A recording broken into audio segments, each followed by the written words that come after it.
Okay, so it's January, you've got that new planner, you've downloaded the budgeting app, and you've told yourself, this is the year. This is the year I finally get my money right. And yet, if you're anything like me, or well, most people, that fire of motivation just kind of fizzles out by February. But what if I told you that failure has nothing to do with your discipline and everything to do with a flaw in the plan itself? I mean, it's a frustrating cycle, right? You start off with so much energy and optimism, and then just a few weeks later, you find yourself right back in the same old patterns. So the real question is, why does this keep happening year after year? And this is exactly where the guilt trip begins. We start telling ourselves, oh, I just wasn't strong enough, or I didn't try hard enough, or I guess I just don't have the willpower. We take that failure and we make it about who we are as a person. But here's the truth. You're not weak, you're not lazy. You're actually up against a really powerful combination of psychological and social forces that are basically designed to keep you stuck. It's not your fault. It's the framework that's broken. So, let's pull back the curtain a little bit and look at these invisible forces that are quietly messing with your best intentions, starting with the whole idea of a new year, new me. Psychologists have a name for this. It's called the fresh start effect. And it feels amazing, right? It gives you this huge burst of motivation because it creates this mental dividing line between your past self and your future self. But here's the catch. A date on the calendar doesn't magically erase your spending triggers, your old habits, or your financial blind spots. Nope. They just roll right over from December 31st into January 1st. And then there's this other fascinating thing our brains do called reactance. You know, when we set these super strict goals like no eating out ever or no shopping for 3 months, well, our brain instinctively rebels against feeling so restricted. It's like being on a crash diet. You might make it a few weeks, but eventually you snap and end up binge spending, which just makes you feel guilty and ditch the whole plan. Okay, now let's talk about a huge one that is so often overlooked, your environment.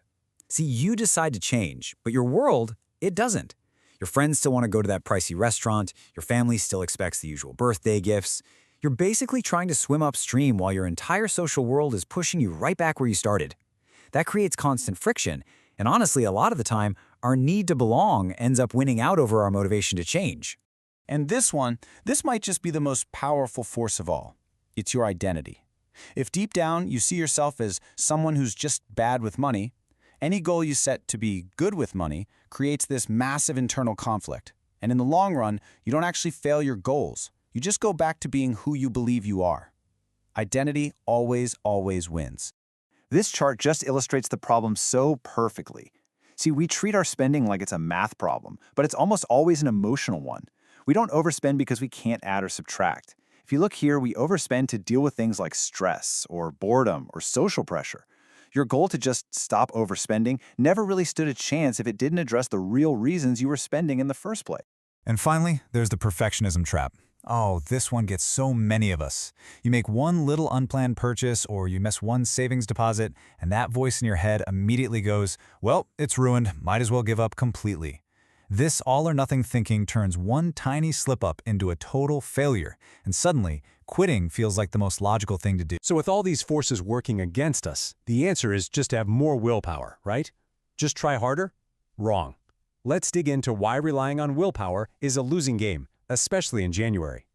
I want you to think of your willpower not as a character trait, but more like the battery on your phone.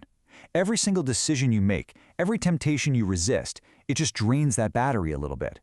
There are studies that show judges are way more likely to grant parole in the morning than in the afternoon. Why? Because their decision-making battery is drained. Any financial plan that requires you to have a full battery 24/7 is pretty much doomed from the start. And to make it all worse, January is one of the most draining months of the entire year.